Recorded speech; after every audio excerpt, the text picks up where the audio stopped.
చాలా ఆనందంగా ఉన్నది. రాజరాజేశ్వరి మందిరంలో గురుగారు యువి సోమయాజులు గురుగారు ఆధ్వర్యంలో, డాక్టర్ యువి సోమయాజులు గురుగారు ఆధ్వర్యంలో వాల్మీకి రామాయణ పాఠం 7 రోజు కంటిన్యూస్గా మేమందరూ వింటాను. ఈ అమృత్ పానం చేస్తాను.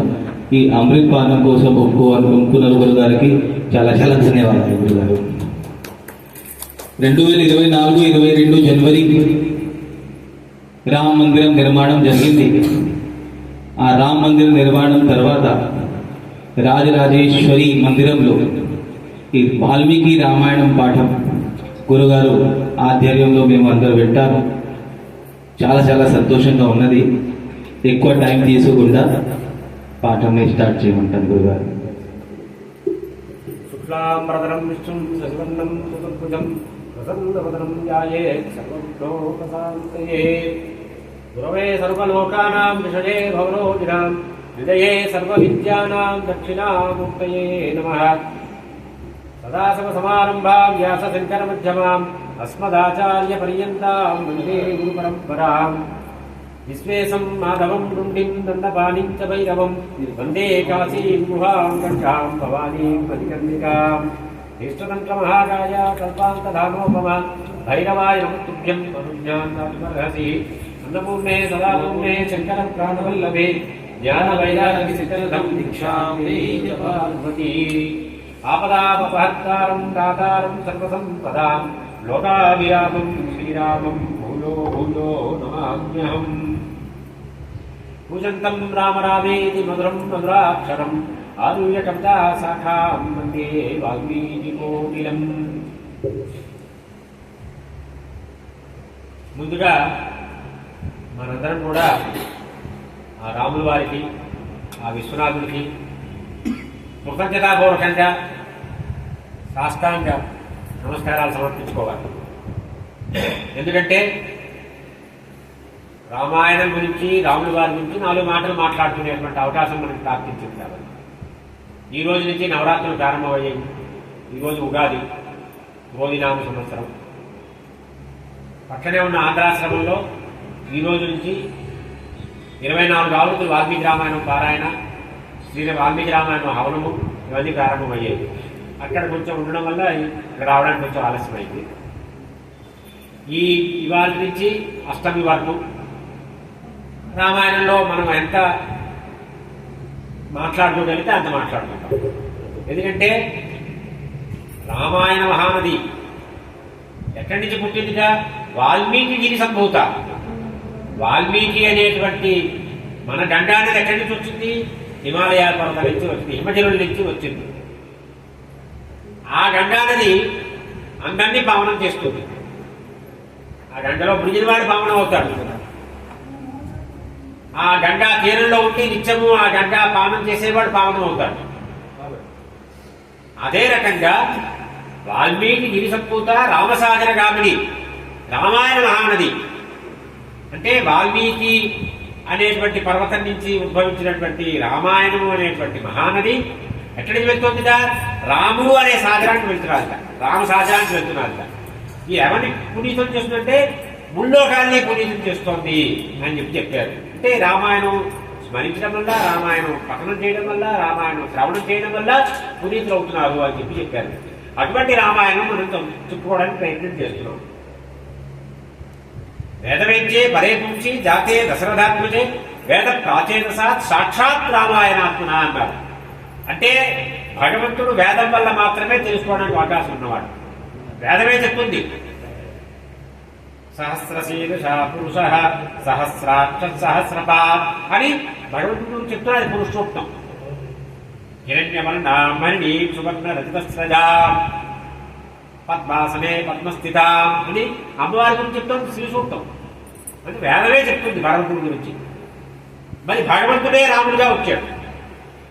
భగవంతుడే రాముడిగా వచ్చినప్పుడు వేదం రాముడి గురించి చెప్పదు కాబట్టి చెప్పింది రామరహస్యోపనిషత్తు అని, అందులో రాముడి గురించి చెప్పారు. కానీ రాముడి గురించి విస్తారంగా చెప్పాలంటే ఏం చేయాలంటే ఆ వేదము రామాయణ రూపం దాల్చింది అంటారు. అందువల్ల రామాయణం పారాయణ చేసిన రామాయణం శ్రవణం చేసినా వేద పారాయణ చేసిన ఫలితం వస్తుందని చెప్పి చెప్పారు. అటువంటి రామాయణం మనకి 7 కాండలు, బాలకాండ నుంచి ఉత్తరకాండ వరకు ఉన్నాయి. షట్కాండాన్ని తదోత్తరం అన్నారు. ఈ రామాయణం అనేది గాయత్రి బీజ సంవృతం. ఇదం రామాయణం కృష్ణం గాయత్రి బీజ సంవృతం త్రిసంధ్యం చెప్పటే నరహ అన్నారు. 3 సంధ్యల్లోని రామాయణం గురించి మనం స్తోత్రం చేయాలి అని చెప్పారు. అంటే గాయత్రి 24 బీజాక్షరాలు ఉంటాయి. రామాయణంలో 24,000 శ్లోకాలు, అంటే ఉత్తరకాండతో కలిపి 24,000 శ్లోకాలు, అంటే ఒక్కొక్క బీజాక్షరానికి 1000 శ్లోకాలు. అది రామాయణం యొక్క విశేషం. ఇందులో మొట్టమొదటి అసలు రామాయణం ఎలా ప్రారంభమైంది అంటే వాల్మీకి మహర్షి వారు నారదుల వారు సంవాదం చేశారు. మనకి ఏ శాస్త్రం వచ్చినా, ఏ గ్రంథం వచ్చినా, ఏ ఉపదేశం వచ్చినా, ఏ భక్తుడు తయారైనా అంతా నారదుల వారి అనుగ్రహం. ఓ ధ్రువుణ్ణి నారదుల వారు తయారు చేశారు, ప్రహ్లాదుడు నారదుల వారు, భాగవతం నారదుల వారు, రామాయణం నారదుల వారు. తపస్వాధ్యాయరతం తపస్వీ వాగ్విదాంబరం నారదం పరిపప్రక్ష వాల్మీకి మునిగుంగవం. నారదుల వారిని వాల్మీకి మహర్షి ప్రశ్న అడిగారు. మనం అడుగుతాం ప్రశ్నలు, పిచ్చి ప్రశ్నలు. ఏమండి, రాముడు వాలిని కొట్టాడు కదా, ఇప్పుడు వాలి వయసు ఎంత అండి? మనకు ఎందుకని? వయసు ఎంత అయితే మనకి మోక్షం వస్తుందా? వయసు తక్కువ అయితే మోక్షం రాదా? మన ఉద్దేశం మోక్షం మీద ఉండాలి. వాలి వయసు ఎంత, వాళ్ళ తార వయసు ఎంత, వాలి కంటే పృథ్వీయుడు ఎంత చిన్నవాడు, ఇవన్నీ మనకెందుకండి పిచ్చి ప్రశ్నలు? అవి అడుగుతాం. కానీ నారదుల వారిని ఈయనేమడిగారు?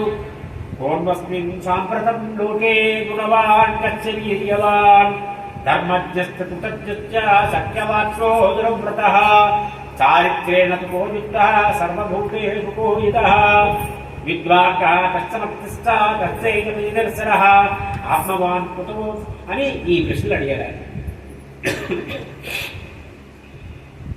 తస్య బిభ్రతి దేవశ్చ జాతోషస్య సంయుగే. ఈ 16 గుణాలు అడిగారు ఆయన. స్వామి నారదుల వారిని ఏమడిగారంటే, ఇప్పటి పరిస్థితుల్లో ఈనాడు ఈ గుణాలు ఉన్నవారు ఎవరైనా ఉన్నారా మానవుల్లో అని అడిగారు. దేవతల్లో ఉండొచ్చు, విశ్వామిలో ముందున్న వాళ్ళు ఉండొచ్చు, తర్వాత ఎవరు రావచ్చు, కానీ ఈనాడు ఎవరున్నారు అని అడిగారు. సాంప్రతంలోకే కోన్వస్మి ఎవరున్నారు అని ఈ ప్రశ్నలో అడిగే గుణాలు ఏమిటి? ఎటువంటి గుణాలంటే సకల సద్గుణ సంపన్నుడు అన్నారు. రాముల వారు అన్ని సద్గుణాలే చూస్తాం, ఎటువంటి సద్గుణాలు. తర్వాత నేను ఎప్పుడూ పూజ చేస్తానండి, కానీ ఏమిటో మా మనవాడు ఒంట్లో బాగాలేదు, వాళ్ళు అమెరికాలో ఉన్నారు, ఫోన్ వచ్చింది, ఏమిటో నేను ఇవాళ గంటకు కూడా వెళ్ళలేదు, ఎక్కడికి వెళ్ళాలనిపించలేదండి, అలా ఫోన్ పట్టుకున్నారు. వాళ్ళకి తీరిపోతుందా? మనవాడు ఆరోగ్యం బాగుపడిపోతుందా? రాముల వారు ఏమిటా, ఎటువంటి విపత్కర పరిస్థితి వచ్చినా సరే ఏమీ కూడా కొనకుండా ఉంటారు, అటు ఇటు వెళ్ళట. మనం చిన్నదైతే ముందు దేవుడు వేస్తాం, దేవుడిని పక్కన పెట్టేస్తాం. ఇవాళ దేవుడిని అభిషేకం పెట్టలేదండి, ఆంధ్రాశ్రమం నుంచి ఏదో కరిమిడి సత్రం నుంచి క్యారేజ్ తీసుకున్నాం. ముందు ఎవరంటే ఎసరు ఎవరికి? దేవుడు. అదే చెయ్యాలి. ఏది చెయ్యాలో, ఎవరి పాదాలు పట్టుకోవాలో ఇబ్బంది వస్తే వాళ్ళు వదిలేస్తాం, వీళ్ళు వాళ్ళు పట్టుకుంటారు. ఫోన్లు ఎవరు ఫోన్లు చేస్తే వాళ్ళు ఎవరు చేయరు. వీటికి పాదాలు పట్టుకుంటే అమ్మ అనుకూలిస్తుంది. అటువంటి వార్త రాముల వారు. తర్వాత ధర్మాలన్నీ తెలిసిన వార్త, మనకి తెలుసును. దుర్యోధనుడు అన్నాడు, జ్ఞానామి ధర్మం. ధర్మం తెలుసును, అధర్మం తెలుసును, కానీ అధర్మ మార్గంలో వెళ్ళలేకపోతున్నాడు. అధర్మ మార్గం నుంచి బయటికి రాలేకపోతున్నాడు. వాడే అన్నాడు, దుర్యోధనుడు అన్నాడు. అలాగా రాముల వారికి ధర్మాలన్నీ తెలుసు. అంటే లౌకికమైన ధర్మాలు, పారలౌకికమైన ధర్మాలు. అంటే మన ధర్మం ఇక్కడ ఉండే ధర్మాలు మనం వెళ్ళిన తర్వాత ఏమవుతుంది? ఇక్కడ మనం ఎన్ని చేసినా కోర్టులు వీడి నిర్దోషం ఇచ్చేస్తారు. కోర్టు ఒప్పుకున్నాయండి, నేనేం చేయలేదంటే సరిపోయిందా? వెళ్ళిన తర్వాత యమధర్మరాజు ఆ ధర్మం ఆలోచించారా? యమధర్మరాజు ఉన్న ధర్మశాస్త్రంలో మనం చేసిన తప్ప కాదా అనేది ఆలోచించామా? అందువల్ల రాముల వారు ఏంటంటే లౌకికము అలౌకికము ఇటువంటి ధర్మాలన్నీ కూడా తెలిసిన వార్త. శరణాగత వత్సలుడు, ఎవరైనా శరణు కోరితే వెంటనే ఇస్తారు. తర్వాత నేను ఎప్పుడూ అబద్ధం చెప్పండి కానండి, అవేళ పరిస్థితి అలా వచ్చింది, అబద్ధం చెప్పాల్సి వచ్చిందండి అంటారు. శాస్త్రం ఒప్పుకోదు. ఎటువంటి పరిస్థితి వచ్చినా ఏది గోవును కాపాడాలనుకోండి, అప్పుడు అబద్ధం చెప్పాలి. అంతేగాని చిన్న చిన్న విషయాలకు అబద్ధాలు చెప్పకూడదు. అవే రాత్రి 10 అయిందండి, ఏదో అయిందండి, అబద్ధం చెప్పానండి. దాని దోషం పరిహారం మనం శిక్ష అనుభవించవలసిందే. అందుకే రాముల వారు ఏంట, ఎటువంటి క్లిష్ట పరిస్థితి వచ్చినా సరే ఆడిన మాట తప్పకుండా ఉంటారు. సత్యం సత్యం సత్యం, ఆయన ఆడిన మాటని ఎక్కడా పక్కన పెట్టరు. తర్వాత నిశ్చలంగా ఉంటుంది సంకల్పం ఎప్పుడు కూడా. ఇది ఎలాగే అనేది మీకు చెప్తాను, తర్వాత కథంతా చెప్పి తెలుస్తుంది. లేదంటే ఏమన్నా నేను ఇక్కడి నుంచి కాటలు వెళ్ళిపోతుంటే ఇది నడవచ్చు. తర్వాత ఈ సదాచార సంపన్నం. సదాచారం అంటే ఏమిటో మీ అందరికీ తెలుసు, నేను చెప్పటం లేదు. సదాచారం అంటే ఎప్పుడు ఎక్కడ ఏది ఎలా చేయాలో అది. ఓ దేవాలయానికి వెళ్తే ఎలాగా, ఓ ఆశ్రమానికి వెళ్తే ఎలాగా, ఇవన్నీ తెలుసుకోవాలి. రాముల వారు ఆశ్రమాలకు వెళ్తే ఎటువంటి మర్యాదలు పాటించారు, ఆశ్రమ ధర్మానికి విరుద్ధంగా ఉండలేదు ఆయన, ఆశ్రమ ధర్మాలు గౌరవిస్తూ వెళ్ళారు ఆయన. ఇవాళ ఉన్న నాయకుల్లో కాదు. తర్వాత సకల ప్రాణుల పట్ల కూడా ఆయన హితం చేయాలి అనేటువంటి భావంతో ఉంటాడు. సకల ప్రాణులు అంటే ఏంటి? స్వామిని నమ్మినవాడు, తనని నమ్మనివాడు, దాన్ని దూషించినవాడు అందరికీ. ఇది ఎలాగా అనేది కూడా తర్వాత మీకు చెప్తాను. ఇప్పుడు చెప్పేస్తే అక్కడి నుంచి మళ్ళీ మీరు రాకపోతే మీకు ఇవేళ చెప్తాను కదా, ఇది ఏమిటి అని మీరు వెళ్ళడానికి రావాలి. తర్వాత ఏమైనా చెప్పలేదనుకోండి, మీరు అవేళ చెప్తున్నారు, ఇంకా మీరు చెప్పలేదని 16వ తారీఖు లోపల మీరు అవ్వాలి. 16వ తారీఖు కూడా చెప్పిన తర్వాత మీరు ఆ రోజు చెప్పారండి, అదేదో రాముల వారు తనది మేలు చెయ్యని వాళ్ళకు కూడా హితం చేస్తారని చెప్పారు, ఎవరికి చేశారు, ఎప్పుడు చేశారు చెప్పలేదు మీరు అని నన్ను పట్టుకుంటే ఆ 16 గారిని వాడిని అడిగి ఇంకో గంట పెర్మిషన్ తీసుకున్నానే చెప్తాను. తర్వాత సకల శాస్త్రాల్లోని కూడా ప్రావీణ్యం ఉన్నటువంటి వారు, అన్ని శాస్త్రాలు చదివినటువంటి వారు. తర్వాత సర్వకార్య దురంధరుడు, అంటే ఎటువంటి కార్యమైనా వారు చేస్తారు. దీనికి కూడా అద్భుతమైనటువంటి సమాధానం ఉంది. మీరు ఎవరైనా ఋషిపీఠం చదువుతారో తెలియదు నాకు. ఋషిపీఠంలో కొంతకాలం క్రితం నేను రాశాను, అభయదాత అనేసి, అభయదాత అవనిజాపతి అని. అవనిజాపతి అంటే సీతమ్మ, సీతమ్మ అన్నమాట. అవనిజ అంటే సీత, అవని అంటే భూమి. ఆమె భూమి నుంచి వచ్చింది కాబట్టి భూజాత, భూమి పుత్రిక అంట, భూజాత. ఆవిడ అవని జాత, అవని నుంచి వచ్చింది కాబట్టి ఆవిడ అవనిజపతి అంటే రాములు వారు అన్నమాట. తర్వాత కశ్చైన ప్రియదర్శన అంటే ఎప్పుడు చూసినా ఆనందంగా ఉంటారు. అబ్బా ఆయన చూస్తే చాలండి కడుపు నిండిపోతుందండి అంటారు కదా. ఏమన్నా మహనీయులు చూస్తాం, ఆయన చూసేవాడిని అంతసేపు కూర్చున్నావు, అదే అసలు ఆకలి వేయలేదండి, ఆయన చూస్తూ అలా ఉండిపోవాలనిపించిందండి. అది రాముడు గారు. ఆయన అలా చూస్తుంటే అందరికీ ప్రియంగా ఉంటుంది. తర్వాత ధైర్యంగా ఉంటారు, క్రోధాన్ని జయించారు అన్నారు. ఇవాళ సంవత్సరం ఏంటి పేరు? క్రోధి అంటే కోపం. ఈ సంవత్సరంలో కోపాలు పెరుగుతాయి. అసలు మన కోపాలు ఎక్కువ, చాలా ఎక్కువ. మనకి కేదారు మన గంగానానికి వస్తారు, వాళ్ళ పాత ప్యాంట్లు, పాత టీషర్ట్లు, పాత చీరలు, మన తెలుగు వాళ్ళే ఆ పాత చీరలు అవి గంటలో వేస్తూ ఉంటారు. మళ్ళీ గంగామయ్య అంటారు, దండం పెడతారు, దీపాలు పెట్టేస్తారు, అన్నీ చేస్తారు.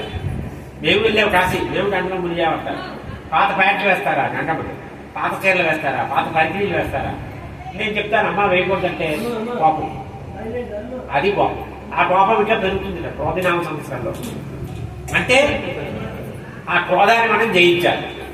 రాముల వారేంటి? క్రోధాన్ని జయించిన వారు అన్నమాట. వారు జితక్రోధి అంటారు. అంటే క్రోధము అంటే ఇది ఎక్కడొస్తుంది? క్రోధం అనేది దానికి బంధువులు ఉన్నారు. కోపానికి బంధువులు ఉన్నారు, ఒంటరిగా లేదని. మనం అంటాం కదా, బాంధవా శివభక్తాశ్చ అనేసి. ఇక్కడ మన బంధువులు ఎవరు? ఎవరికి మీ పిల్లలంతా అమెరికాలో ఉన్నారు, మీరు ఒక్కరో ముసలి వయసులో ఏమిటి అక్కడ మీరు నడవలేదు అంటే మేము ఏమి చెప్తాం? బాంధవా శివభక్తాశ్చ.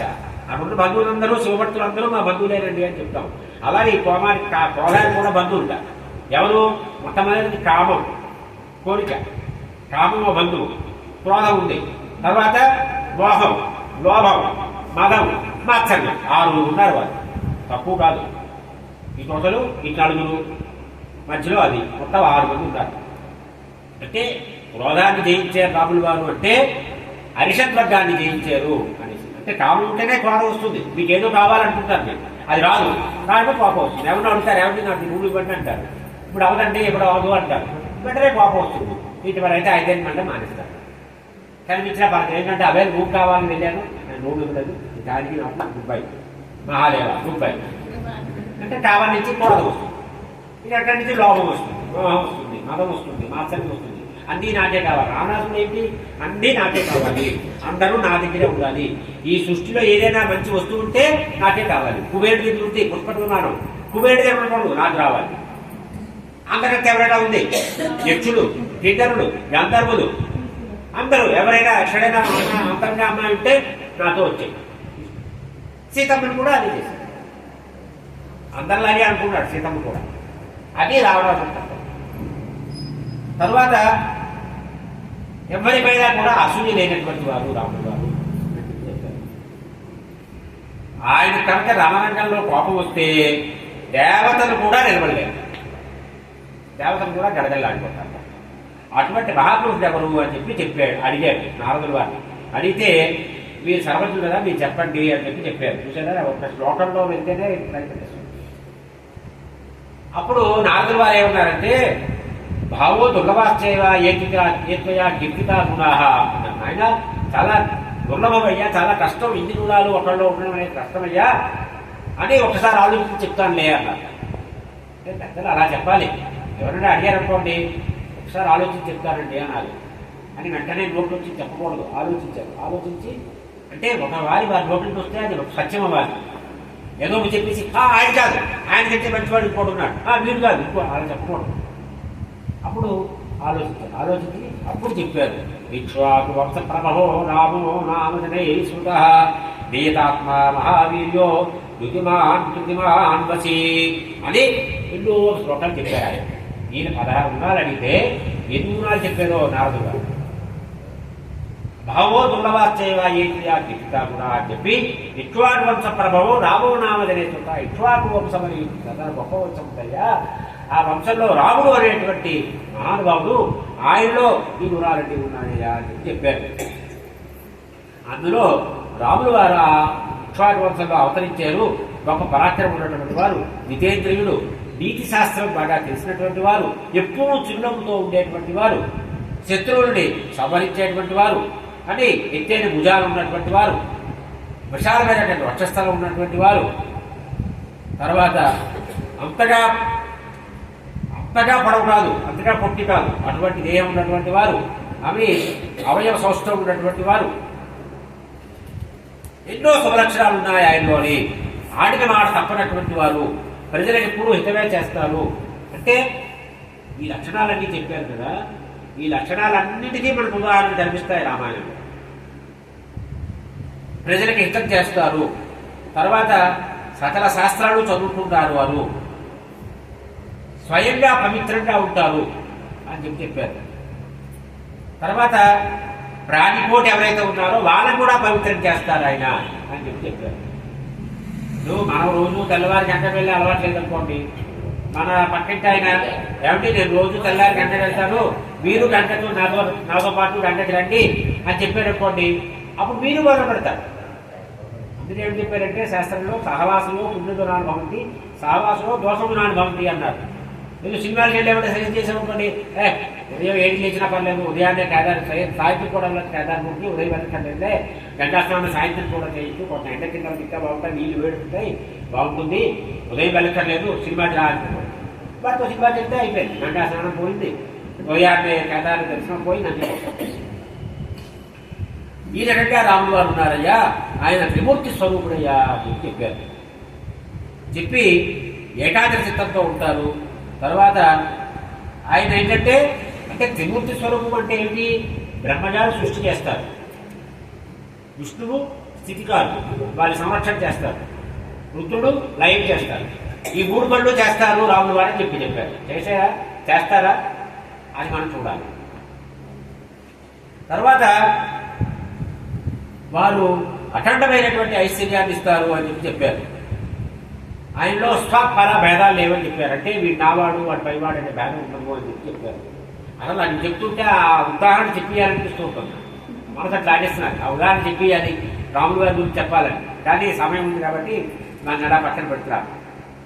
తర్వాత ఎవరైతే సాధు పురుషులు, సత్పురుషులు, సజ్జనులు ఉంటారో, వారిని ఇబ్బంది పెడుతుంటారో వారిని మాత్రం శిక్షిస్తారని చెప్పారు.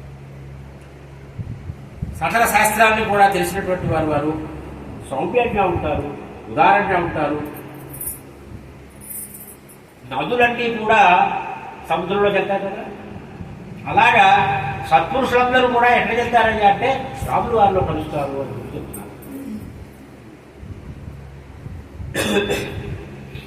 ఆయన్ని ఎప్పుడు చూసినా సరే ప్రీతి కలుగుతుంది అందరికీ కూడా అని ఆయన కౌశల్య కుమారుడయ్యా.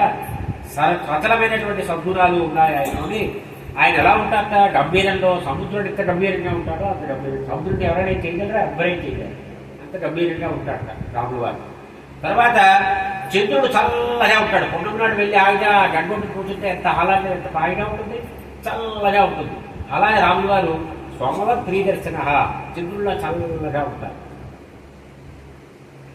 మన తర్వాత వారి హృదయం చాలా మెత్తగా ఉంటుంది. అంటే హృదయం చాలా ఎవరైనా దీన పరిస్థితిలో ఉంటే ఇబ్బంది పడతారు, రాములు వారు బాధపడతారు. ఆయన ఎటువంటి వారంటే సత్యపాలనలో ఒక ధర్మ దేవత ఆయన అన్నారు. అమోఘమైనటువంటి పరాక్రమం ఉన్నటువంటి రాములు వారు సోదరులో పెద్ద కొడుకు, దశరథుడికి ప్రియపుత్రుడు అని ఈ రకంగా చెప్పారు. చెప్పిన తర్వాత రాముల వారి గురించి విన్నారు నారదుల వారు. చెప్పిన తర్వాత మొదటి కాండ బాలకాండలో మొదటి సంగతి సంక్షిప్త రామాయణము అంటారు. అందులో ఈ రామాయణ గాథంతా కూడా క్లుప్తంగా చెప్తారనమాట. అన్ని కాండ గురించి చెప్తారు. ఆ తర్వాత రామాయణం ఆవిర్భావం ఎలా అయింది అని చెప్తుంటే నారదుల వారు వెళ్ళిన తర్వాత మీరు ధ్యానం చేస్తున్నారు, అదే రాముడి గురించి ధ్యానం చేస్తున్నారు. అక్కడ సంధ్యావందనం చేయడం కోసం నదీ తీరానికి వెళ్ళారు. తంసా నది అని ఉంది. ఆ తంసా నది తీరానికి వెళ్ళారు. వెళ్ళి అక్కడ ఉంటారు, వారు స్నానం చేయబోతున్నారు. అక్కడ ఒక చెట్టు మీద 2 పక్షులు ఉన్నాయి. ఒక బోయవాడు వచ్చాడు. ఆ బోయవాడు ఆ మడపక్షిని కొట్టాడు. మడపక్షిని కొడితే అది పడిపోయింది. ఈ ఆడపక్షి వెలిపిస్తుంది. అది చూశారు వాళ్ళు. చూసి అంటేనే భరద్వాజ మహర్షి, భరద్వాజ శిష్యుడు ఉన్నాడు ఆయన. ఈ భరద్వాజ మాస్టర్ భరద్వాజ శిష్యుడితో పాటు ఉన్నారు ఆయన. అప్పుడు ఒక్కసారి చూశారు. చూసి వారి నోటంట ఒక శ్లోకం వచ్చింది. అది రామాయణంలో మొదటి శ్లోకం అన్నమాట.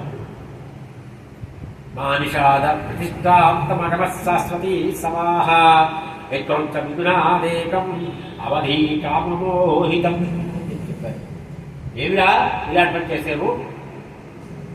ఆయన సుఖంగా ఉన్నటువంటి పక్షుల్లో ఒక పక్షిని నేల గురించేవు కదరా అని అన్నారు ఆయన. చాలా దుఃఖం కలిగించావు కదా, నువ్వు ఎక్కువ కాలం జీవించుండవురా అని చెప్పారు.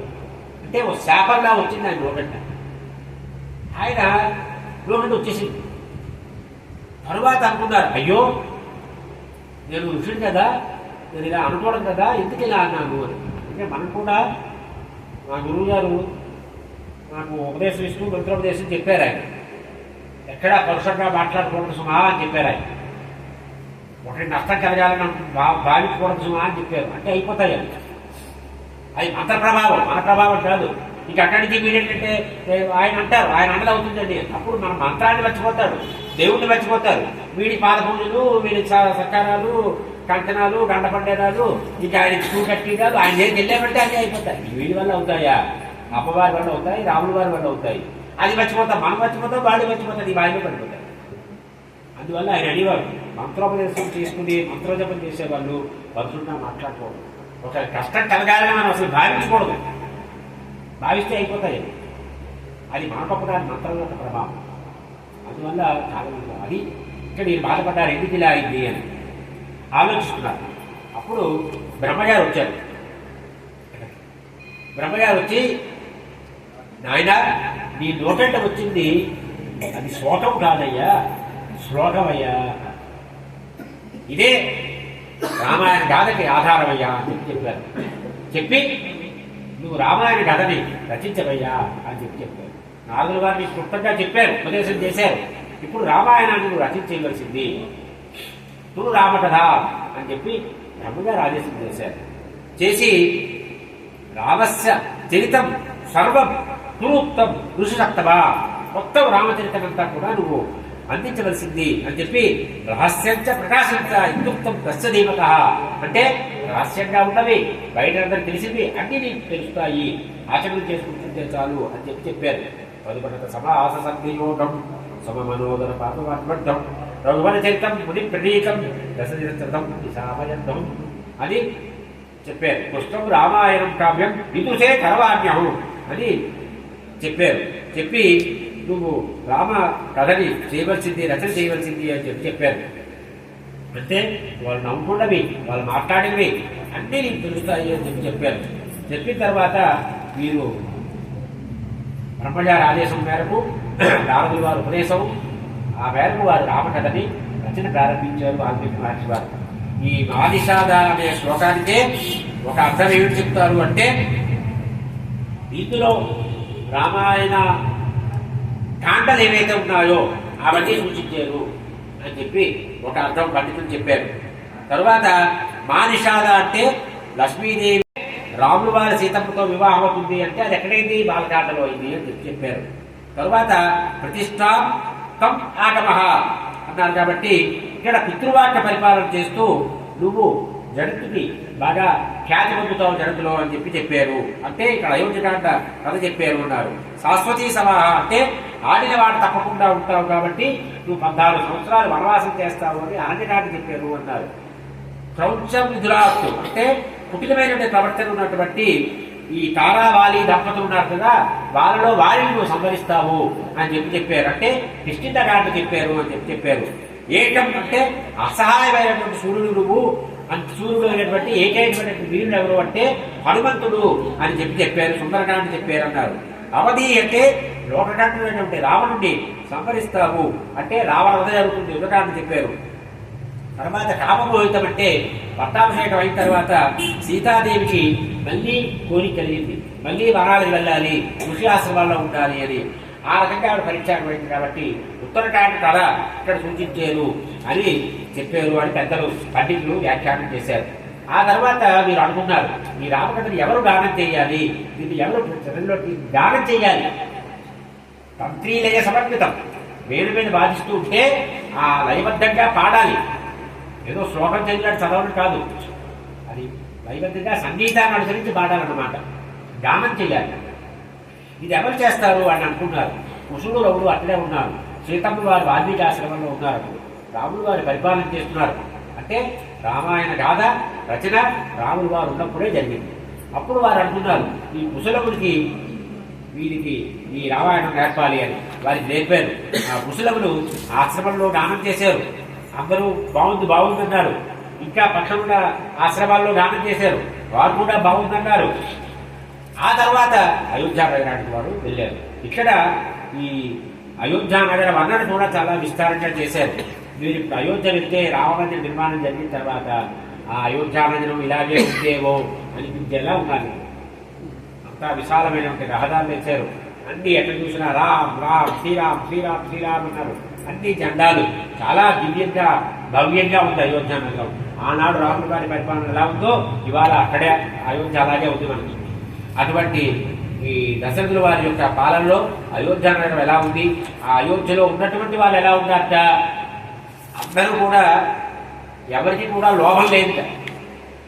శ్రేష్ఠ ధర్మేని వచ్చేది అన్నారు. ఎవరి ధర్మం వాళ్ళు పాటిస్తారట, ఎవరి పనులు వాళ్ళు చేసుకుంటారట. తర్వాత నాస్తికులు లేరన్నారు. అంటే దేవుని నమ్మడం నాస్తికో వేదనిందక అని, అంటే వేదాన్ని నిందిస్తే నాస్తికులు అనమాట. ఆ వేదాన్ని నిందించేవారు లేరు. అందరూ శాస్త్రాలు చర్చలు చేసేటువంటి వాళ్ళే ఉన్నారు. అందరూ దీర్ఘాయుష్మంతులే ఉన్నారు. అందరూ కూడా భార్యతోటి, భార్య పుత్రుడు పుత్రిక పౌత్రులతో అందరూ కలిసి ఉంటారనమాట. ఈ రకంగా అందరూ ఉండేవారు. తర్వాత దశరథుల యొక్క మంత్రులు ఎటువంటి వాళ్ళు అనే విషయం కూడా చెప్పారు. తర్వాత దశరథ మహారాజు సంతానం లేదు అని బాధపడుతున్నారు. బాధపడుతుంటే ఈ సుమంత్రుడు అనే మంత్రి ఉన్నాడు, చాలా మంచివాడు. సుమంత్రుడు అంటే మంచి మంత్రి అన్నమాట. ఆయన చెప్పాడు, నేను గతంలో విన్నాను మీకు నలుగురు పుడతారు, మీరు అశ్వమేధ యాగం పుత్రకామేశ్వరి యాగం చెయ్యాలి అని చెప్పాడు. అప్పుడు దశరథ మహారాజు గారు అశ్వమేధ యాగం చెయ్యాలనుకున్నారు. అశ్వమేధ యాగం ఎవరు చేయించాలి అనుకుంటే ఋషశృంగ మహర్షి వారిని తీసుకురావాలి అని చెప్పారు. ఆ ఋషశృంగ మహర్షి వారు ఎప్పుడూ స్త్రీ అంటే ఏమిటో తెలియదండి. ఇది స్త్రీ, ఇది పురుషుడు, ఇదేదో తీపి పదార్థము, ఈ పదార్థం ఏమి తెలియదండి. ఎంతసేపు కన్నమూల పొలాలు తింటూ ఉండడం, తండ్రి గారి సేవ చేయడం, ఆశ్రమంలో ఉండడం, ఆశ్రమం బయట కాలు పెట్టింది లేదండి. అతన్ని తీసుకురావాలి అని అనుకున్నారనమాట. అప్పుడు ఈ ఋషశృంగ మహర్షి గురించి వృత్తాంతం చెప్పారు. ఆయన కాలు పెడితే కరువు కాటకాలు పడతాయి, ఆయన పాదస్పర్శ కలిగితే వానలు పడతాయి. అంతటి మహనీయుడు ఆయన్ని తీసుకురావాలి అంక దేశానికి అనుకున్నారు. అక్కడ రాజుగారు వారిని తీసుకొచ్చారు. తీసుకొస్తే అక్కడ వానలు పడ్డాయి అన్నమాట. అది చెప్పారు దశరథ మహారాజు వారికి. అప్పుడు దశరథ మహారాజు వారిని అశ్వమేధ యాగం కోసమని ఋషశృంగ మహర్షి వారు తీసుకొచ్చారు. ఈ అశ్వమేధ యాగానికి అంటే ఒక యజ్ఞము యాగం ఎలా చేయాలో తెలుసుకోవాలంటే ఇందులో చదవాలి. రామాయణంలో ఒక మాన్యువల్ అన్నమాట. అక్కడ యజ్ఞశాలలో ప్రవేశించారు, దీక్షాధారణ చేశారు. కౌశల్యతో పాటుగా అంటే ఆవిడే ధర్మపత్ని, ముగ్గురున్నప్పటికీ కూడా ధర్మపత్ని ఆవిడే, పట్టమేషి ఆవిడ కాబట్టి ఆవిడే ధర్మకార్యాలు అయోధ్యలో దశరథ మహారాజు వారి పక్కన ఉన్నదన్నమాట. ఈ దశరథ మహారాజు వారు ఎలా చేశాక అమ్మని పిలిచాక అన్నం ఎలా ఉందిట, పర్వతాల్లో ఉందిట. అన్నం పర్వతాలు వేసి అంత అన్నం పడ్డాక వచ్చిన వాళ్ళకి ఎలా సమారాధన చేస్తూ ఉన్నారు, దంపతులు చేస్తున్నారు, అందరికీ కూడా ఆహారం పెడుతున్నారు. అవుతూ ఉంటే అప్పుడు యజ్ఞాలు యాగాలు చేస్తే ఇప్పుడు వస్తారు దేవతలు. మనం హోమం చేసేమనుకోండి, రుద్రాయ స్వాహ అంటే రుద్రుడికి వెళ్తుంది ఆహారం. అప్పట్లో దేవతలందరూ వచ్చారు. అశ్వమేధ యాగం జరుగుతుంటే, మీరు యాగం చేస్తుంటే, ఆవుతిస్తుంటే దేవతలందరూ వచ్చి కూర్చున్నారు. అక్కడ బ్రహ్మగారు అందరూ కూర్చున్నారు, దేవేది అందరూ కూర్చుండగా అప్పుడు అకస్మాత్తుగా విష్ణుమూర్తి వారు వచ్చేశారు. ఏతచ్చిన్ మంత్రే విష్ణు ఉపయాతో మహాద్యుతి శంఖచక్ర గదాపాణి పీతవాసా జగత్పతి. శంఖము చక్రము గదా ధరించినటువంటి విష్ణుమూర్తి వారి దుర్గపూజాలతో ఆ యాగశాలకు వచ్చారు. అప్పుడు అందరూ కూడా స్వామివారిని ప్రార్థించారు, ఈ రావణాసురుడు అనేవాడు చాలా ఇబ్బంది పెడుతున్నాడు అని. అప్పుడు స్వామివారు చెప్పారు, విష్ణు పుత్రత్వ వాజక్ష పుత్ర ఆత్మానం చతుర్విధం అని, నేను వస్తాను, 4 రూపాలతో వస్తాను, అనుజుల సహితంగా వస్తాను, ఈ రావణుడితో కాదు అరావణం చేస్తాను అని చెప్పి స్వామివారు చెప్పారు. చెప్పిన తర్వాత స్వామివారు చెప్తున్నారు, దశవర్ష సహస్రాన్ని దశవర్షాని వచ్చామి మాంసే లోకే బాలయన్ పృథివీ విమా. 11,000 సంవత్సరాలు నేను రాజ్యపాలన చేస్తాను అని చెప్పి చెప్పారు. చెప్పిన తర్వాత ఈ యజ్ఞపురుషుడు వచ్చాడు. యజ్ఞపురుషుడికి దశరథుడికి ఈ పాయస ప్రదానం చేశాడు. పాయసాన్ని వారు కౌశల్యకి, సుమిత్రకి, కైకేయికి ఇచ్చారు. అప్పుడు బ్రహ్మగారు చెప్పారు దేవతలందరికీ కూడా, ఇలా రాముడు గారుగా. అప్పుడు విష్ణుమూర్తి వారు అన్నారు, నేను అవతారం దాలుస్తాను, భూమి మీదకి వస్తాను, ఎక్కడ నా జన్మభూమి ఏదవుతుంది అనేది నేను తెలియజేస్తానన్నారు. వారు ఆలోచించి అయోధ్య నిలుచుకున్నారంట. అయోధ్య రాజులో జన్మించారంటే అయోధ్య అక్కడ బిల్డింగ్ చేసుకుంటూ ఆ ఊళ్ళో నేను జన్మించాను. మరో ఊరు నేను ఊళ్ళో ఉన్నా కదా, మన ఆంధ్ర వెళ్ళచ్చు కదా, మీ ఆంధ్ర వెళ్ళచ్చు కదా, అనకాపల్లి వెళ్ళచ్చు కదా, ఏమో మరి ఆయనకి అయోధ్య నచ్చింది.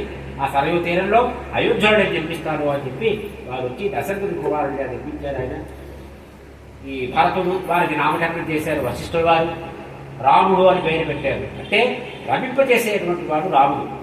యోగులందరూ కూడా రమిస్తూ ఉంటారట, ఈ రామనామాన్ని ఆశ్రయించుకుంటూ రమిస్తూ ఉంటారు కాబట్టి రాముడు అని చెప్పారు.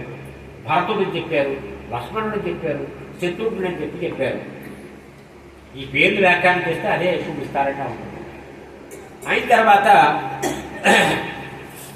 ఈ భరతుడు ఈ బ్రహ్మగారు చెప్పారు దేవతలందరికీ కూడా, మీరు కూడా మీ అంశలతోటి వానరులుగా మీరు కూడా వెళ్ళండి భూమి మీదకి రాములు వారి సహాయం చేయండి అని. ఆ రకంగా వాయుదేవుడు అందుతో ఆంజనేయ స్వామి వారు, వాలి, సుగ్రీవుడు అందరూ వచ్చారు.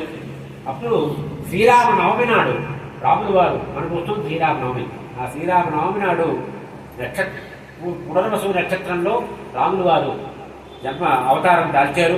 వారి యొక్క జన్మదినం ఆ రోజు. అప్పుడు నక్షత్రాలన్నీ కూడా ఉచ్చస్థితిలో ఉన్నాయట.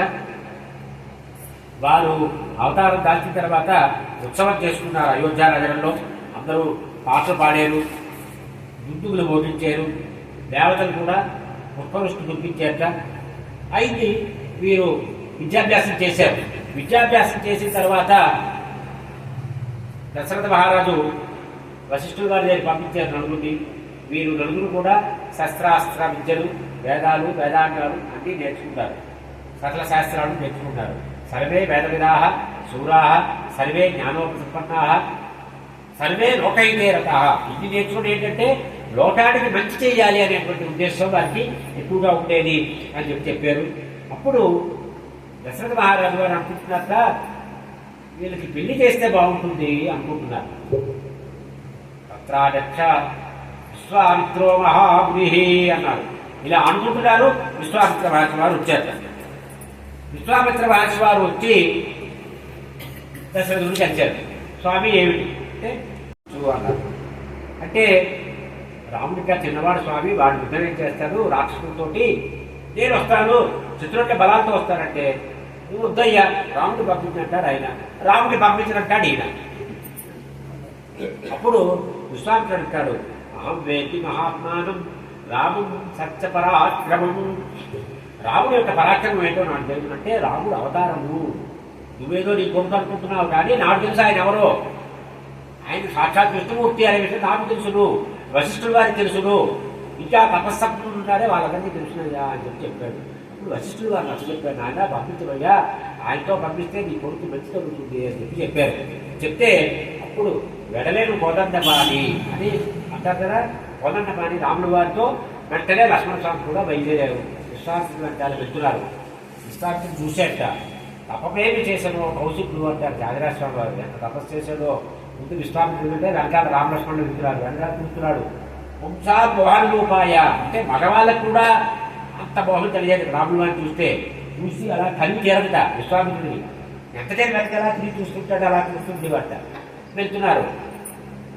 ఓ దగ్గర పడుతున్నారు. బల అతి బల అని రెండు మంత్రాలు ఇచ్చారు వాళ్ళు. అవి తీసుకుంటే ఏముందంటే ఆకలి వేయదు, దాహం వేయదు, ఇంకా అలసట ఉండదు. అటువంటి విద్యలు ఇచ్చారు. ఆ రాత్రి పడుకున్నారు, నేల మీద పడుకున్నారు. చక్రవర్తి కొడుకులు వాళ్ళు. అన్నాడు ఉదయం అయింది, తెల్లవారుతోంది. అప్పుడు సుప్రభాతం చేశారు విశ్వామిత్ర మహర్షి వారు. కౌసల్య సుప్రజా రామ పూర్వా సంధ్యా ప్రవర్తతే ఉత్తిష్ట నరసాధూల కర్తవ్యం దైవమాన్నికము అని సుప్రభాతం మొట్టమొదటి స్వామివారికి విశ్వామిత్రుడు వారు చేశారు. అదే మన వెంకటేశ్వర స్వామి కూడా మొట్టమొదటి కౌసల్య సుప్రజా రామ అని మొదలెట్టారు. ఎంత గొప్ప అంటే విశ్వామిత్రుడు వారు. అది రామాయణం నుంచి వచ్చిందన్నమాట. చేశారు. చేసిన తర్వాత ముందు తాటకు వచ్చింది. తాటకని సంపాదించారు రాముల వారు. అంటే రాముల వారు సంశయిస్తున్నారట. అప్పుడు రాముల వారు విశ్వామిత్రుడు చెప్పారు. అప్పుడు విశ్వామిత్రుడితో చెప్పారు రాముల వారు, మా నాన్నగారు ఏం చెప్పారు నాకు సభలో అంతర మధ్యలోని, నాయన నువ్వు వీరితో వెళ్ళు అన్నారు. అంతే వీరు ఏం చెప్తే అది చేస్తాను నేను అని పితృవచన నిర్దేశ, పితృవచన గౌరవ, నా తండ్రి గారి నిర్దేశం, వారి వచనాన్ని నేను గౌరవించాను కాబట్టి మీరేం చెప్తే చేస్తాను అని అప్పుడు చెప్పారు. గోబ్రాహ్మణికాయ తాటక వదముక్తము అంటే ఈ తాటకని వధించవలసింది అని చెప్పారు. అంటే ఆడదాన్ని చంపచ్చా? ఈయన ఇంకా ఇప్పుడు చెప్పారు. మొట్టమొదటి తెరువు చంపించారు ఆడవాళ్ళే. ఆయన పోతన ఇంకా పుట్టగానే మొట్టమొదటి వర్షం ఇచ్చారండి, అనుగ్రహించారు. పోతని అనుగ్రహించారు, పోతను ఉద్ధరించారు. ఆయన సంహరించలేదు, మోక్షం ఇచ్చారు పోతనికి. ఆయన వీరు తాటకు మోక్షం ఇచ్చారు మొట్టమొదట. అంటే ఎవరైనా దుష్ట స్వభావం ఉంటే, ధర్మానికి హాని కలిగిస్తే, యజ్ఞాలు యాగాలు జరగకుండా చేస్తే వారిని శిక్షించి వాళ్ళకి మంచి పదవి, మంచి ఉత్తమతని ఇస్తారు. అలా వాళ్ళు ఉంటే 800,000 సంవత్సరాలు అలా ప్రజల్ని విసపడ్డవే. వాళ్ళ వల్ల మధ్య ఓ పురాణం వింటారా, పురాణం చెప్తారా, పురాణం చేస్తారా, యజ్ఞం చేస్తారా, యాగం చేస్తారా? చేసేది చదపలే కదా. చెడ్డ పనులు చేసేవాడు ఎంత వారం అంత మంచిది, ఆ అకౌంట్ తప్పుతుంది. మంచి పని చేసేవాడు ఎక్కువ కాలం ఉంటే మంచి పనులు చేస్తాడు. ఆ రకంగా తర్వాత వెళ్ళారు విశ్వామిత్ర మహర్షి గారు. ఇంకా ఆయన ఎన్నో అస్త్రాలు శస్త్రాలు ఉన్నాయి. ఆ అస్త్రాల శస్త్రాలన్నీ కూడా రాములు గారికి ఇచ్చేశారు. ఆయన ఇచ్చేసిన తర్వాత యాగం మొదలుపెట్టారు. అహోరాత్రాలు జరుగుతుంది యాగం, నువ్వు రక్షణ చేయవలసింది అన్నారు. మారీచుడు సుబాహుడు వచ్చారు. వస్తే రాములు వారు చెప్పారు లక్ష్మణ స్వామితో, ఈ సుబాహుడిని సంహరిస్తానయ్యా అన్నారు. సుబాహుడిని సంహరించారు. ఈ మారీచుడిని మాత్రం ఏమన్నారంటే, ఈ మారీచుడిని సంహరించరు, వాడిని ఉంచుతారన్నారు అని ఒక అస్త్రం వేశారు. వాళ్ళు వేస్తే ఈ మారీచుడు కొన్ని యోజనాల దూరంలో వెళ్ళి పడ్డాడనమాట. ఆ రకంగా యాగ సంరక్షణ అయింది. అయిన తర్వాత అప్పుడు వీరికి వర్తమానం వచ్చింది మిథిలానగరం నుంచి, అక్కడ జనక మహారాజు వారు యాగం చేస్తున్నారని. అప్పుడు వీరు బయలుదేరారు, మిథిలా నగరానికి వెళ్ళాలి అని బయలుదేరారు. బయలుదేరినప్పుడు మధ్యలో ఎన్నో ఆశ్రమాలు వస్తున్నాయి. తర్వాత గంగా సరయు సంగమ ప్రదేశం వచ్చింది. అక్కడ దాని గురించి చెప్పారు ఆయన వారి.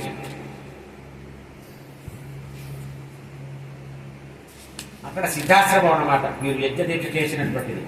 ఆ సిద్ధాశ్రమం గురించి చెప్పారు. తర్వాత మిదిలికి బయలుదేరి వెళ్ళిన తర్వాత మార్గ మధ్యంలో అక్కడ ఈ కుశలాభుడు అనేటువంటి వారు ఉన్నారు. వారి కుమార్తె గురించి చెప్పారు. విశ్వామిత్రుల వారి యొక్క జన్మవృత్తాంతం చెప్పారు. మన సుబ్రహ్మణ్య స్వామి వారి అవతారం గురించి చెప్పారు. భారతీదేవి మహిమ గురించి చెప్పారు. తర్వాత ఈ గంగానది గురించి చెప్పారు. ఇవాళ ఒక 10 నిమిషాలు ఎక్కువ ఉంటుంది. గంగానది గురించి ఏం చెప్పారంటే, సదర చక్రవర్తి అని చక్రవర్తి ఆయన యాగం చేస్తున్నారు. యాగం చేస్తుంటే అశ్వాన్ని తీసుకువెళ్ళారు.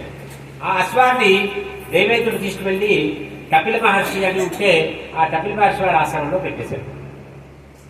ఇతను 60,000 మంది పుత్రుడుగా వాళ్ళని పంపించాడు. ఈ 60,000 మంది వెతుక్కుంటూ వెళ్ళారు, భూమిని తవ్వుకుంటూ వెళ్ళారు. వాళ్ళు అలా తవ్వుతూ వెళ్ళడం వల్ల సముద్రం ఏర్పడింది అనమాట.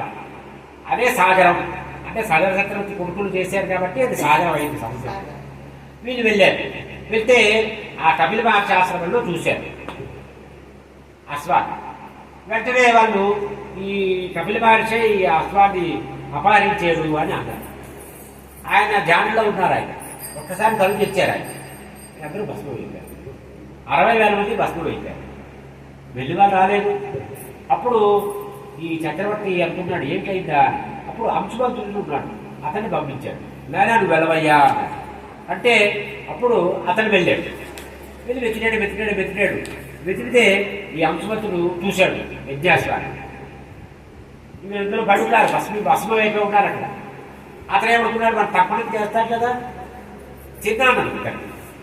వాళ్ళు తప్పడం చేద్దామని నిన్ను చూసుకున్నాడు. వీళ్ళకి మేడబావ దొరుకుతుంది. ఆ గరుత్మంతుడు అన్నాడు తప్పడం ఇవ్వద్దయ్యా అని. ఏమన్నాడు అంటే, మామూలు నీళ్ళతో తప్పడం ఇస్తే వీళ్ళకి ఉత్తమృతులు లభించవయ్యా అంటే బలవంతంగా చనిపోయారు. వాళ్ళు సహజంగా చనిపోలేదు. ఎందుకంటే స్వామి ఏమన్నారు, అంత్యకాలే చమావేవా స్మరకృత్వా కలేవరం. అంత్యకాలంలో నన్ను స్మరిస్తూ ఈ దేహం వదిలిస్తే నా దగ్గరికి వస్తావయ్యా అన్నారు. వీళ్ళు వదిలేరా? అలాగా కోపంతో ఉంటారు వీళ్ళు. వెతికారు ఏకంగా అశ్వాన్ని దొరికింది, నువ్వు ఇతర తీసుకున్నాడు అని కోపంతో ఉన్నప్పుడు చూశారు, భస్మం అయిపోయారు. అందువల్ల వీళ్ళు ధరించాలంటే చేయాలి, గంగాజలం రావాలి. ఆ గంగాజలంతో తప్పని చేయాలి. అప్పుడు గంగ లేదు భూమి మీద, జలం ఉంది, గంగ లేదు. గంగ వచ్చిన తర్వాత జలమే గంగ, జలమంతా గంగ అయిపోయింది. అప్పుడు ఏం చేశారంటే గంగ రావాలి. సరే ఇప్పుడు ఏం చేస్తామని వెళ్ళాడు. ఆ అశ్వం పట్టుకొని వెళ్ళిపోయాడు. యజ్ఞం పూర్తి అయిపోయింది. యజ్ఞం పూర్తయిన తర్వాత ఇంకా వీళ్ళకి ఎలాగా అనుకున్నాడు, అవలేదు. అప్పుడు దిలీపుడు వచ్చాడు. దిలీపుడు వాళ్ళు అవలేదు. అప్పుడు భగీరథుడు వచ్చాడు. ఆ భగీరథుడు ఎలాగైనా గంగని తీసుకురావాలి అనుకున్నాడు అని తపస్సు చేశాడు బ్రహ్మగారి కోసం. బ్రహ్మగారు వచ్చారు. నాయన గంగ వస్తుంది, దివి నుంచి వస్తుంది గంగ, కానీ గంగ భూమి మీద పడితే భూమి తట్టుకోలేదు. మనం చూడండి, మన గంగ ఉద్యోగంగా వచ్చినప్పుడు ఘాట్లన్నీ ఎలా అయిపోతాయి, మట్టి చెట్లు పెట్లు అన్నీ వెళ్ళిపోతాయి, గోడలు విద్యులు అన్నీ వెళ్ళిపోతాయి. గంగ ప్రవాహం తక్కువలేదు భూమి, ఏం చెయ్యాలి? ఒక శివుడు ప్రార్థించు. శివుడు అయితే జగన్లో ధరించేస్తాడు. అప్పుడు శివుడి కోసం తపస్సు చేశాడు. శివుడు వచ్చాడు. సరే నేను ధరిస్తాను గంగ అన్నాడు. అప్పుడు గంగ అక్కడి నుంచి వచ్చి శివుడు జటాచుటంలో జరిగింది. శివుడు ఒకరిలాగే ఆ జగన్లో ఉండిపోయింది. అప్పుడు మళ్ళీ మళ్ళీ స్వామి ముదుగుదాలు లేచిన బాయి ఉంటాడు. అప్పుడు గంగమ్మ వచ్చిందనమాట. అప్పుడు గంగ అలా ప్రవహిస్తూ వస్తే ముందు భగీరథుడు ఎత్తినాడు. వేరే గంగ వస్తోంది, అలా ప్రవాహం చేస్తోంది. అక్కడ జంటు మహర్షి అని ఒక మహర్షి ఉన్నారు. ఆశ్రమాన్ని ముంచేసింది గంగ. చూస్తుందా ఆశ్రమాలు ముందు గోపురాన్ని వెళ్ళిపోతాయి, మునిగిపోయింది. ఆయన కోపం వచ్చింది. గంగ తాగేసాడు, మొత్తం గంగని తాగేసాడు. ఆయన తాగిస్తే మళ్ళీ భగీరథుడు అయ్యే స్వామి ఏమిటి దాన్ని సరే అని అప్పుడు చెవిలోంచి ఆయన కూర్చు చెవిలోంచి వచ్చింది గంగ. అందుకు జన్మ మహర్షి చెవిలోంచి వచ్చింది కాబట్టి జాహ్నవి అని పేరు పెట్టారు. భగీరథుడు తీసుకొచ్చాడు కాబట్టి భాగీరథి అంటారు. మనకు అటు వెళ్తే అలకనంగా భాగీరథి అవన్నీ కనిపిస్తాయి. హిమాలయాలు వెళ్తే బదరీ కేదార్కి వెళ్తే అలకనంద, మందాకిని, భాగీరథి ఎక్కువ కనిపిస్తుంది. భాగీరథి అంటారు.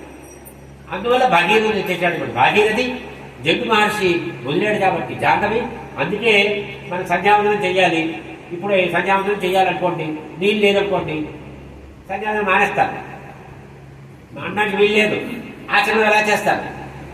ఇలా పట్టుకుంటే ఆచరణ అయిపోతుంది అనమాట. ఎందుకంటే గంట ఉంది ఇక్కడ.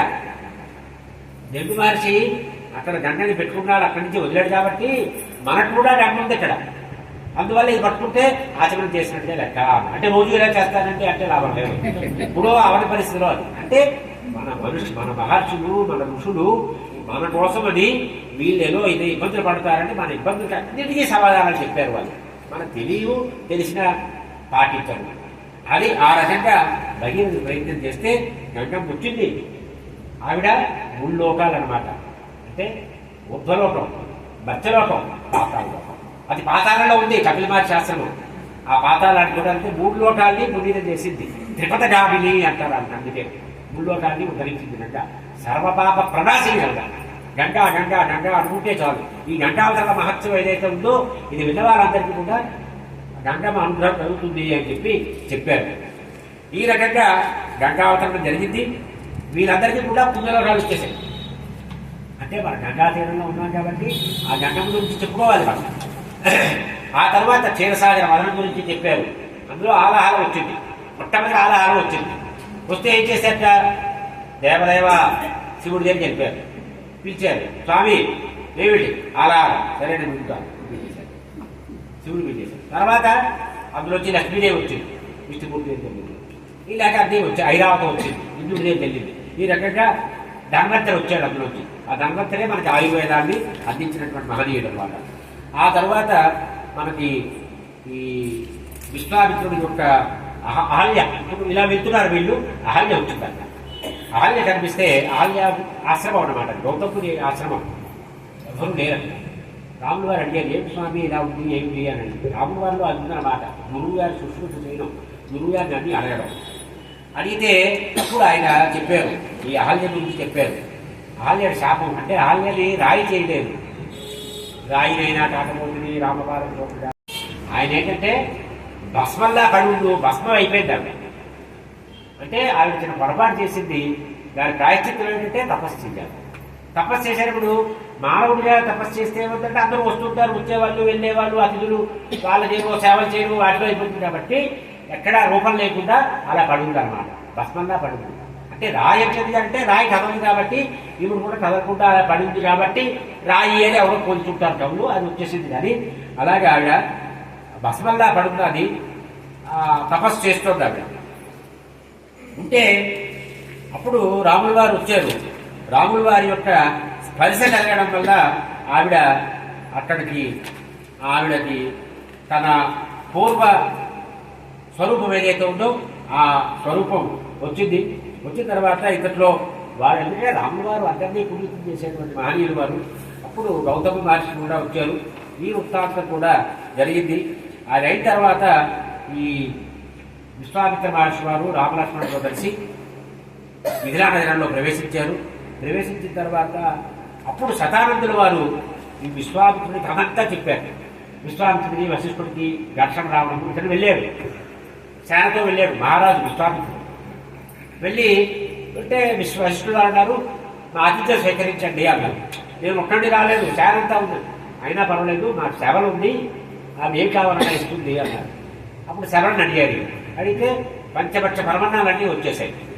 వచ్చేస్తే అందరికీ విల్లు పెట్టేశారు. అప్పుడు విశ్వామిత్రుడు అన్నాడు, ఈ సభలు నాకు ఇచ్చేయండి అన్నాడు. అయినా నీటి సభలు ఇస్తే హవ్యము కవ్యము అంటారనమాట. హవ్యం అంటే దేవతలకి, కవ్యం అంటే పితృదేవతలకి. వారికి హోమాలు యజ్ఞాలు యాగాలు అన్నీ చెయ్యాలి, వాళ్ళకి ఆరాధన దేవతారాధన చెయ్యాలి, పితృదేవత ఆరాధన చెయ్యాలి. అవి కావాలంటే పాలు కావాలి, ఇవన్నీ కావాలి, అవన్నీ దీపించే వస్తాయి. అది వెళ్ళిపోతే నేను దేవతారాధన చేయలేను ఎలాగా అన్నారు ఆయన. అలా కాదు పంపించాలన్నాడు, బలవంతంగా తీసుకోపోయాడు. అది ఇలా అన్నారు. సైన్యులు వచ్చారు, ఇదేంటండి. అప్పుడు విశ్వామిత్రుడు వెళ్ళి అనుకున్నాడు, ఈ బలంతో క్షత్రియ బలంతో మనం నెగ్గలేమనుకున్నాడు. వెళ్ళి ఈశ్వరుడు కోసం తపస్సు చేశాడు. ఈశ్వరుడు అన్ని అస్త్రాలు శస్త్రాలు అన్నీ ఇచ్చాడు. అవన్నీ వేసుకొని వచ్చాడు, మళ్ళీ యుద్ధం చేశాడు. మీరేం చేశారంటే బ్రహ్మదండం ఉంటుంది, ఈ దండం పెట్టుకొని ఇలా ఉన్నారు. అలా వచ్చేవి వెళ్ళిపోయాయి, అస్త్రాలు వచ్చాయి వెళ్ళిపోతాయి, వస్తున్నా వెళ్ళిపోతాయి. ఒక్క అస్త్రం కూడా ఏమీ చేయలేదు వశిష్ఠుడు. అప్పుడు అన్నాడు, దిక్ క్షత్రియ బలం బ్రహ్మ బలం బలమేవచ.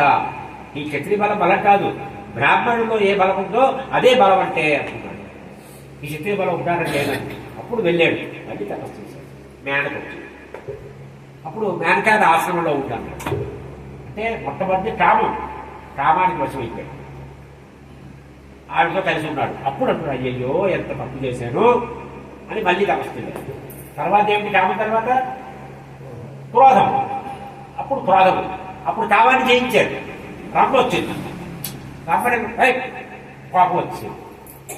రంభని చూడడానికి కోపం వచ్చి చెప్పించాడు. ఇప్పుడు కోపానికి వస్తుంది. మొదట కామం తినేస్తుంది, కామాన్ని చేయిస్తే కోపం తినేస్తుంది. అప్పుడు అయ్యో నన్ను బాధపడ్డాడు. 4 చుట్టూగా తపస్సు చేశాడు. విశ్వామిత్రుడు లాంటి వాడు ఉండడు. తపస్సుకి స్వరూపం ఆయన. అందుకే రాముడు గారు ఆయన వెంట వెళ్ళారు. అప్పుడు మళ్ళీ తపస్సు చేశాడు. బ్రహ్మగారు వచ్చారు. మహర్షి బ్రహ్మర్షి ఇంకా చాలా ఇంకా తపస్సు చేశాడు. బ్రహ్మగారు వచ్చారు. నువ్వు బ్రహ్మర్షి అయ్యావయ్యా అంటే మీరు చెప్పే కాదు, వశిష్ఠుడు చెప్పాలి. అప్పుడు వశిష్ఠుడు వారిని తీసుకొచ్చారు. వశిష్ఠుడు వారు వచ్చి బ్రహ్మర్షి అన్నారు. సామాన్యుడు కాదు. రాములు వారిని రామో విగ్రహవాన్ ధర్మ అంటారు. ఇతన్ని ఏష విగ్రహవాన్ ధర్మ, ఇది కూడా ధర్మ విగ్రహమే. అంటే జీవితంలో తప్పులు చెయ్యొచ్చు, తెలిసి కానీ తెలియక కానీ. ఆ తప్పుని తెలుసుకోవాలి, తప్పు చేసేది ఒప్పుకోవాలి, ప్రాయశ్చిత్తం చేసుకోవాలి. ఇక మళ్ళీ ఆ తప్పు జీవితంలో చెయ్యాలి. అది విశ్వామిత్రుడు తెలుసుకుంటే భగవంతుడి దగ్గరికి వెళ్తాం. అది చేయకుండా తప్పు చేసి కూడా నేను చేయలేదు అని సమర్థించుకోకూడదు. మనం ఏంటంటే తప్పు చేస్తాము, అలా నువ్వున్నా అలాగే చేస్తావులే ఆ సమయంలో అంట. అది మానాలి. విశ్వామిత్రుడు ఇదంతా ఎవరు చెప్తున్నారు? శతానందుడు. అంటే ఎవరు శతానందుడు? జనక మహారాజు గారి మంత్రి. ఇక్కడ వశిష్ఠుడు ఎలాగో అక్కడ శతానందుడు. ఎవరైనా ఈ గౌతముడు ఆల్య కౌటు చిన్న కుర్రవాడైన రాముడు వారికి లక్ష్మణ స్వామికి ఈ విశ్వామిత్రుడు వృత్తాంతం అంతా చెప్తున్నారు.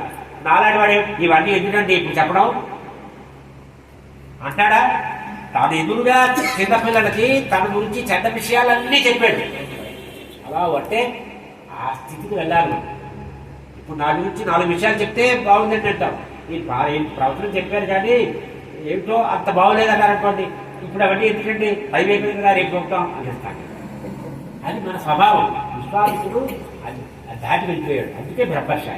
బ్రహ్మర్షి అంటే తుల్జనింత స్తుతి బావుని నిందించిన, తిట్టినా, కొట్టినా, ఉమ్మేసినా, ఏం చేసినా పట్టించుకోకుండా అన్నీ సమానంగా తీసుకోవాలన్నమాట. అది అవధూత అంటారు కదా, అవధూత అలాగే ఉంటారు. మన తైలింగ స్వామి గారు అలాగే ఉండేవారు. మోడీ గారు కూడా చెప్పారు తైలింగ స్వామి గారి గురించి. ఆయన ఆ స్థితిలో ఉండేవారు. రామకృష్ణరావు చాలా ఉండేవారు. అంటే రామకృష్ణరావు అవుతారు కాదు, ప్రయత్నం చేస్తే అవుతారు. ఇంకా ప్రయత్నం చెయ్యాలి. మరి ప్రయత్నం చేయబట్టే నాకు వచ్చింది. నేనేది ప్రయత్నం చేస్తే చేయలేనండి రాదండి అంటే నిరాశ కాదు. 500 రామకృష్ణ వస్తుందని నమ్మి చేసి పోరాడితే 500 సంవత్సరాల తర్వాత వచ్చింది. అప్పుడు ఈ రకంగా విశ్వామిత్రుడి గురించి చెప్పారు. చెప్పిన తర్వాత విశ్వామిత్రుడు ఒక చక్రవర్తి ఉంటే కృషక్కు అని, ఆ చక్రవర్తిని స్వర్గానికి పంపించడానికి ప్రయత్నం చేశాడు. అది సఫలం అవలేదు. అదే త్రిసర్గ స్వర్గము అంటారనమాట. అది కూడా చెప్పారు. ఇవన్నీ చెప్పిన తర్వాత అప్పుడు జనక మహారాజు అడిగాడు విశ్వామిత్రుడు, వీరెవరు? వీరిద్దరు దేవతుల్యంగా ఉన్నారు వీరిద్దరు కూడా అని. అంటే దశరథుడు కొడుకులు రాముడు లక్ష్మణుడు అని చెప్పారు. చెప్పిన తర్వాత ఈ ఏదైతే శివధనుస్సు ఉన్నదో ఆ ధనుస్సు చూడటం కోసం వచ్చారు వీళ్ళు అని చెప్తే జనక మహారాజు ఈ శివధనుస్సు గురించి చెప్పారు. దేవరాతుడు అనేటువంటి వారికి ఇది రుద్రుడు త్రిపురాసుర సంహారంలో ఉపయోగించినటువంటి ధనుస్సు. అది అతను న్యాసం అంటే పెడతారనమాట. మీ దగ్గర ఉంచండి, నేను తర్వాత తీసుకుంటాను అని చెప్తారనమాట. అలా పెట్టారు. ఆ రకంగా మా వంశంలోకి వచ్చింది అని చెప్పారు. చెప్తే 500 మంది దాన్ని తీసుకువచ్చారు శివధనుస్సుని. శివధనుస్సు చూశారు రాములు వారు, విశ్వామిత్రుడు అందరూ చూశారు. చూసిన తర్వాత రాములు వారితో చెప్పారు విశ్వామిత్రుడు వారు, వత్స రామ ధను పశ్చ ఇది రాఘవం అబ్రవీత్. ఆయన రామ ఈ ధను వేస్తూ చూడు అని అన్నారు. అంటే విశ్వామిత్రుడు నమస్కారం చేశారు. రాములు వారు వెళ్ళారు, ధనుసుని నమస్కారం చేశారు, ప్రదక్షిణ చేశారు. ధనుసు ఎత్తుకున్నారు, ఎక్కుపెట్టారు. ఆ వ్యక్తి నాని కట్టదామని చేశారు. ధనుసు బండం అయిపోయింది. అయిపోతే అప్పుడు దశరథ మహారాజు గారు కౌరు పెట్టారు, ఈ రకంగా రావాల్సింది అయోధ్య నుంచి అని. దశరథ మహారాజు గారు వచ్చారు, వశిష్ఠుల వారితోటి అందరితోటి వచ్చారు. వచ్చిన తర్వాత అప్పుడు ఈ వివాహ ఉత్సవం అంతా కూడా ప్రారంభించారు. ఎవరెవరు? వశిష్ఠుల వారు, శతానందుల వారు, విశ్వామిత్రుల వారు, ఈ మహర్షులందరూ ఉన్నారు అక్కడ. వారందరూ కూర్చొని ఆ వివాహ కళ్యాణోత్సవం అంతా చేయించారు. గోదానాలు చేయించారు, నాంది శ్రాద్ధం చేయించారు. ఏదో శ్రాద్ధం అంటే చెడ్డంటే అని అంటారు, కానీ నాంది శ్రాద్ధం మన కార్యంలో ఉంటుంది. అది రాముల వారి సమయం నుంచి ఉండాలి. అది ఆ రకంగా చేశారు. చేసిన తర్వాత దశరథ మహారాజు వారితో జనకుడు చెప్పాడు, సీతమ్మని రాముడు చూస్తావు, అదే దాంతో పాటుగా నా తమ్ముడి పుత్రులు ఉన్నారు, వాళ్ళకు కూడా ఈ భరత లక్ష్మణ శత్రువులను చెప్దాము అని అన్నారు. అప్పుడు వారందరికీ కూడా వివాహం అయింది. ఎలా అయిందయ్యా అంటే ఇక్కడ చెప్తున్నారు జనక మహారాజు వారు, ఇయం సీత మమ సుత సాధర్మ చరీతవ ప్రతిష్టేనాం భద్రతే వాణీం గృహి స్వపానినా పతివ్రత మహాభాగ ఛాయేవాంగత సదా అన్నారు. నాయనా రామ, ఈమె సీత, ఈమె తీసుకో, నా కూతురు. మీరు పాణిగ్రహణం అంటే అప్పుడు మండల ధ్యానం లేదు, పాణిగ్రహణమే అనమాట. శుభముహూర్తము అంటే పాణిగ్రహణం. తర్వాత మన లోటాచారం జీలకర్ర బెల్లం పెట్టమని, మంగళ సూత్రం అని, ఇవన్నీ మన ఆచార్యం, మనం అలా చేసుకుంటాం, మనం వేడుకది. కానీ అప్పుడు పాణిగ్రహణం అయింది అని చెప్పారు. ఆ పాణిగ్రహణం అయిన తర్వాత రాములు వారు, సీతమ్మ, తర్వాత అగ్ని సాక్షిగా జరిగింది వారి వివాహం కూడా. తర్వాత లక్ష్మణ స్వామికి ఊర్మిడితో వివాహం అయింది, భరతుడికి గాంధంతో అయింది, శత్రుఘ్నుడికి శృతకీర్తితో అయింది. అది అయింది, సరిగ్గా వివాహం అయింది. మనం అప్పుడు అనుకున్నట్టుగా సినిమాలో చూసినట్టుగా అందరూ ఉండగా జనక వీళ్ళు భార్గవరాముడు వచ్చేటట్టు కాదు. వీళ్ళు బయలుదేరారు అయోధ్యకి. బయలుదేరి మార్గమధ్యంలో ఉండగా అప్పుడు భార్గవరాముడు వచ్చాడు. వచ్చి అప్పుడు ఏమిటి ఆయన అని అడిగారు. అడిగితే చెప్తే అప్పుడు శివధనుబంధం చేసావు కదా, ఈ విష్ణు ధనుసు కూడా ఎక్కువ పెట్టు అని చెప్పారు. అప్పుడు రాముడు వారు అవలీలుగా ఆ విష్ణు ధనస్సు కూడా చేశారు. ఇక్కడ జనక మహారాజు గారు చెప్పింది ఏంటంటే, పతివ్రత మహాభాష ఛాయేవానుగత అంటే జరగబోయేదంతా చెప్పేశారు ఆయన. మహాజ్ఞాని జనక మహారాజు.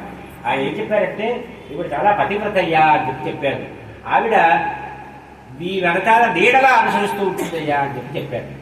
అది నీడకి మన అనుమతి అవసరం లేదు. మేము నడువు వస్తున్నాం, మీ నీడ, మీరు కేదార్పూర్ తింటున్నారు, మీ నీడ నేను వచ్చిదా అని అడుగుతుందా? నువ్వు రావద్దు అంటే నువ్వు వస్తే నువ్వు పుణ్యవస్తువు రాకంటే మానేస్తుందా? మేము అడగకుండా మీ క్రమేణ లేకుండా వస్తుంటుంది. అంటే సీతమ్మ వారు అంటే భర్త వెనకాల భార్య ఎలా ఉండాలి, అలా ఉండాలి. ఇప్పుడు ఎలా ఉంది, భార్యని అడగాలి, నేను వెళ్దామనుకుంటున్నాను, నువ్వు వస్తావంటే నేను రాను, మీరు వెళ్తే మీరు వెళ్ళండి, నువ్వు రాకపోతే నేను వెళ్ళలే, నువ్వు చూసి ఎలా వెళ్తాను అంటాడు. అయిపోయింది. నమ్మలా పుస్తకాలు వెళ్తానంటే ఇప్పుడు ఏంటి ఎండల్లో ఏం వెళ్తావు, ఇప్పుడు వద్దు, పిల్లలు వస్తున్నారు అమెరికా నుంచి, వాళ్ళు వస్తే మీరు వెళ్ళిపోవడం ఏంటి, పుస్తకాలు మళ్ళీ వస్తాయి అంటే నువ్వు రావా, నేను రాను, మీరు వెళ్తే వెళ్ళండి, సరే వద్దులే బాధిద్దాంలే అంటే సీతమ్మ అలాగా నీడలా వెంటాలని పరిగెత్తుంటాడు. అది ఎలా పరిగెత్తుందో రేపు చూద్దాం, అయోధ్యలో తెలుస్తుంటాడు. ఈ రకంగా చెప్పిన అంటే మనం కూడా మన పిల్లల్ని పెళ్లి ఎందుకు రాశారు ఇవన్నీ ఎందుకు మనకు తెలియడం కోసం మన పిల్లల్ని పెళ్లి చేసినప్పుడు అలాంటి కూడా నాయన అమ్మ ఆనాడు జనత మహారాజు గారు అలా చెప్పారు, నేను కూడా నేను చెప్తున్నాను, నీ ఆయన వెనకాల నువ్వు కూడా నీడలా వెళ్ళు, ఏదో విని వేయడం లేయడం లేనే అని అలా కాదు, అంటే ఆయన వెనకాల వెళ్ళి ఆయన అనుసరిస్తూ ఉంటూ ఆయన ధర్మం అంటే ఎక్కడ అనుసరించాలంటే ధర్మాన్ని, అది ధర్మపత్ని అన్నారు. ధర్మపత్ని ఏంటంటే ధర్మకార్యాల్లో ఆవిడ ఎప్పుడు కూడా ఉండాలి. గంగా స్నానానికి వెళ్ళదు ఒక్కరు వెళ్ళడానికి ఏమొస్తుంది, ఇద్దరు వెళ్తేనే ఫలితం, అది ఆవిడ చెప్పింది. ఈ రకంగా ఈ వైష్ణవ ధనుసును కూడా ఎత్తిపెట్టారు. ఎత్తిపెట్టిన తర్వాత ఆ భార్గవరాముడు వారు వెళ్ళిపోయారు మళ్ళీ. అది కూడా విష్ణు అవతారమే. అంటే ఆ అవతారము అంటే విష్ణుమూర్తి అవతారాలు 2 అవతారాలు ఉన్నాయి అక్కడ ఒకే సమయంలో. అటు పరశురాముడు ఇటు రాముడు, అయోధ్య రాముడు ఇద్దరు ఉన్నారనమాట. ఆ తర్వాత రాములు వారు రామ లక్ష్మణ భరత శత్రుఘ్నులతో కోడలతో అంటే కౌసల్య సుమిత్ర వీళ్ళందరూ అక్కడికి వెళ్ళారు వివాహానికి మాత్రం రాయలేదు. అంటే ఆనాడు క్షత్రియ మర్యాదలు బట్టి వాళ్ళు వెళ్ళలేదనే మనం అనుకోవాలి. మన సినిమాల్లో వాళ్ళు వెళ్ళినట్టు చూపిస్తారు కానీ ఇక్కడ మాత్రం అది లేదు. తర్వాత వారు వచ్చారు. వచ్చిన తర్వాత రాములు వారు తండ్రి గారికి తల్లి గారికి సేవ చేసుకుంటూ అందరికీ కూడా సేవ చేసుకుంటూ గురువులు సేవ చేసుకుంటూ సుఖంగా ఉన్నారు అని చెప్పారు. ఇతడితోటి మనకి ఈ బాలకాండ ఇవాళ అంటే సమయం తక్కువ ఉండడం వల్ల ఒక వేంకటేశ్వరంలాగా బాలకాండలో ఉన్నటువంటి అందరికీ తెలిసిన విషయాలే, తెలిసినవైనా మళ్ళీ చెప్పుకుంటూ ఉండాలి. భోజనం అదే భోజనం రోజు చేస్తున్నాం కదా. ఇవాళ ఏమంటే భోజనం నేను అన్నం తిన్నాను మళ్ళీ 6 నెలలుగా అన్నం తిన్నాను అనుకుంటామా? కూర మారుతుంది ఆ అన్నం మారదు కదా. నేను ఇక్కడ వాళ్ళంటే రోటీ అదే చపాతి సబ్జీ మారుతుంది కానీ అంచేత తిన్న అన్నమే విశ్వనాథ సత్యనారాయణ గారిని అడిగేట మళ్ళీ రామాయణమైన రాస్తుంది. అంటే తిన్న అన్నమే తింటున్నారు, చేసిన సంసారమే చేస్తున్నారు. నిన్నున్న భార్య ఇవాళ, నిన్నున్న పిల్లలే ఇవాళ. భార్య పిల్లలు మారిపోయారా? జీవితాంతం అదే భార్య, జీవితాంతం పొద్దున్నుంచి తెల్లరదాకా ఆ భార్యే. అది పడింది తెలిసి వెళ్ళిపోయే వరకు కూడా ఆ భార్యతోటే సంసారం, కాపురం, వ్యవహారం, అదే పిల్లలు. మరి వీటి విసుగు లేదా మీకు? రామాయణ పరమపురుషుగా అని అడిగారు. అది ఇహలోకంలోని పరలోకంలో కూడా తరించాలంటే రాముడే పట్టుకోవాలి కాబట్టి రామాయణాన్ని ఇస్తాను అని చెప్పి వారు చెప్పారు. కాబట్టి తెలిసిన రామాయణమైన ఈ నవరాత్రుల్లో మా జోషి గారు మనకి అవకాశం ఇచ్చారు. నువ్వు చెప్పబోయ్యా అని. ఎంతోమంది పండితులు ఉంటారు, నాకంటే తెలిసిన వాళ్ళు ఉంటారు, కానీ నా మీద అభిమానంతో నువ్వు వచ్చి చెప్పబోయ్యా నాకు అవకాశం, నాకు తెలిసిన ఆమె విషయాలు చెప్పడానికి అవకాశం ఇచ్చారు. వారి ద్వారా వచ్చింది. మీరందరూ కూడా నాతో నా మీద నా అభిమానంతో కూర్చున్నారు కాబట్టి అందరికీ ధన్యవాదాలు. మీ ఆశీర్వాదం, మీ జ్ఞానం మీరు అందరికీ పంచుకోవాలి. మన లాంటి వ్యక్తులు ఇక్కడ ఉంటారు కానీ మనకు దీని గురించి ఎక్కువ తెలియదు, రామాయణం గురించి ఎక్కువ తెలియదు, భాగవతం గురించి ఎక్కువ తెలియదు. ఎందుకంటే ఇది కలియుగం ఉన్నది గురుగారు. సో మీ ద్వారా అది అమృత్ పాలన ఇక్కడ అందరికీ జరుగుతున్నది. చాలా చాలా సంతోషంగా ఉన్నది. మా రిక్వెస్ట్ ని యాక్సెప్ట్ చేయడానికి చాలా సంతోషం. స్వస్తి ప్రజాభ్యం పరిపాలయంతాం న్యాయేన మార్గేణ మహీమహీషాః గోబ్రాహ్మణేభ్యः శృణ్వन्तు నిత్యం లోకాः సమస్తాः సుఖినో భవంతు. కాలే వర్షతు పర్జన్యः పృథివీ సస్యశాలినీ దేశోऽयं శోకరహితో బ్రాహ్మణాः సంతృప్తయాः అపుత్రాः పుత్రిణः సంతు పుత్రిణः సంతు భవంతినః. మంగళం కౌశలేంద్రాయ మహనీయ గుణాత్మనే చక్రవర్తి తనూజాయ సార్వభౌమాయ మంగళం. శ్రియత్కాంతాయ కళ్యాణ నిలయేర్దిన శ్రీవేంకటనివాసాయ శ్రీనివాసాయ మంగళం. నమః పార్వతీపతయే హర హర మహాదేవ. దీపం తీసుకురండి.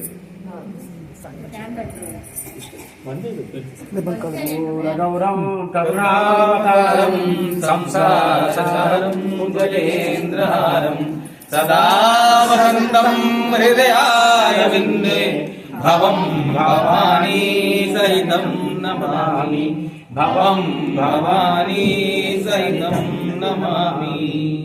రామ రామ జయ రాజా రామ, రామ రామ జయ సీతారాम. రామ రామ జయ రాజా రామ, రామ రామ జయ సీతారాम.